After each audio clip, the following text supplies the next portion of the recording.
I'm Christy Fiona reporting for MBC TV. Today, I will discuss about the issue of child abuse that happened in Malaysia, especially to the special needs children.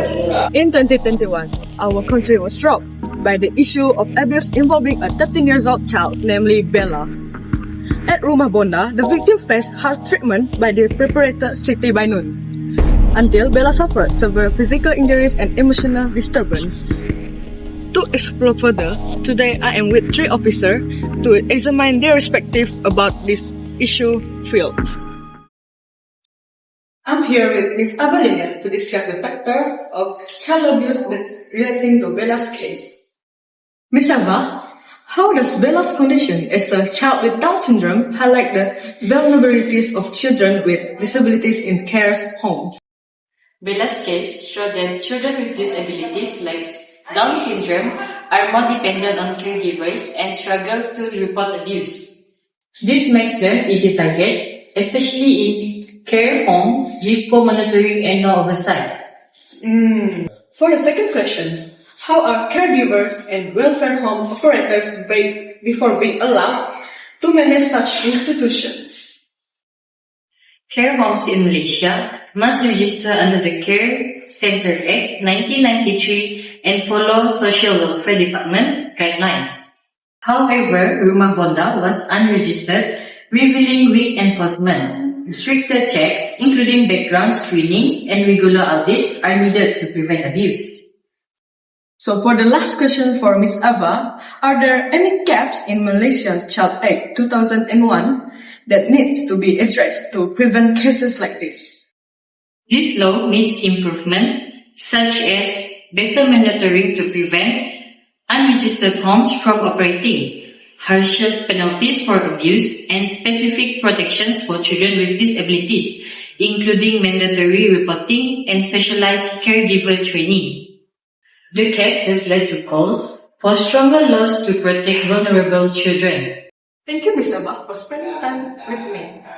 You're welcome. I'm here with Zaqquan to discuss about various forms of child abuse that relating to Bella's case. Zaqquan, can you describe the specific forms of physical abuse Bella endured and how they were committed during the investigation? Bella suffered severe physical abuse, including malnutrition and untreated injuries. When she was rescued, she was severely underweight and had visible bruises and scars. Medical reports and photographs documented the extent of her abuse, which occurred under her foster guardian's care. What psychological impact might emotional abuse and isolation have had on Bella? Bella faced emotional neglect and isolation, which likely caused feelings of abandonment, loneliness, and anxiety. Her lack of emotional support and social interaction may have deeply impacted her self-esteem and emotional development, leading to long-lasting psychological effects. For my last question, is it common for children in welfare homes to face similar risks? And what form of abuse are more prevalent? Children in welfare homes like Bella can face similar risks of abuse, including neglect, physical harm, and emotional abuse. The lack of supervision and undertrained caregivers can lead to this risk. So ensuring proper oversight and well-trained staff is crucial to protecting vulnerable children in care. Thank you, Zaqquan, for the time that you're spending with me. You're welcome. Right now, I'm with Churchill to discuss about consequences about child abuse that relating to Bella's case. Churchill, what long-term physical and psychological effects might Bella face as a result of this abuse? So, one of the long-term physical effects that children who experience abuse is persistent physical health problems. In Bella's case, medical examinations revealed multiple scars and injuries consistent with abuse, including burns from hot substances, and such injuries can lead to chronic pain and complications that may require ongoing medical attention. Another effect would be developmental delays relating to Down syndrome children's conditions like Bella's experience of neglect and abuse. It could exacerbate existing developmental delays. Children with disabilities are already at risk for developmental challenges because trauma can block their physical and cognitive development, affecting their ability to learn and grow normally. Meanwhile, psychologically, the impact of abuse can be profound.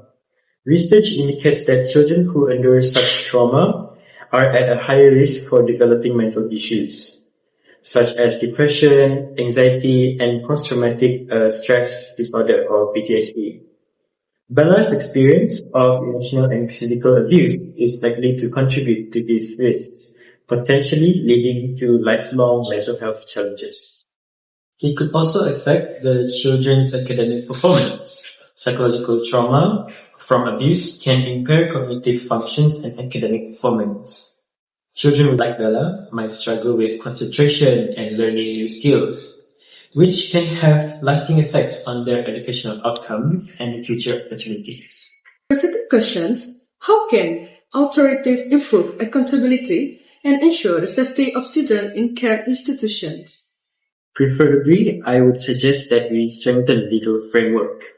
The current legal framework, primarily governed by the Child Care Center Act of 1984, and related regulations, is viewed as inadequate by many stakeholders.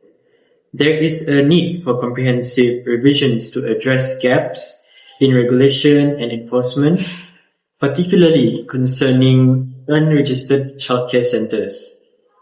This includes establishing clearer regulations and streamlined processes for registration to enhance compliance and oversight.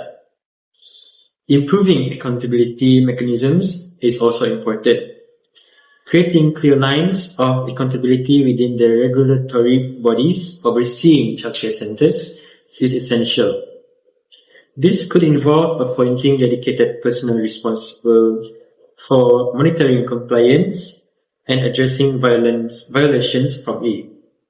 Additionally, implementing a system for reporting and addressing complaints from parents and guardians can enhance transparency and trust in the system. For the last question, what can be done to raise awareness about child abuse and the signs to look out for in care facilities? I would advise training for professionals, especially caregivers and educators. Regular training sessions for caregivers and educators on recognizing signs of abuse, understanding reporting procedures, and creating a safe environment for children are essential. This training should include workshops on emotional and psychological signs of abuse, as well as practical steps to take when abuse is suspected. Strengthening partnerships between schools, healthcare providers, and child protection units can facilitate better communication and response strategies. Professional social workers should be involved in training sessions as well to provide insights into the complexities of child abuse and the importance of family reporting. Thank you, Sir Churchill, for the time that you're spending with me. My pleasure. After interviewing with the officers, it can be concluded that the case of child abuse, especially to the disabled ones, should not be looked upon with one eye. May no others children be another Bella. This is Christy Fiona reporting for the MSU TV. Transforming life, enriching future.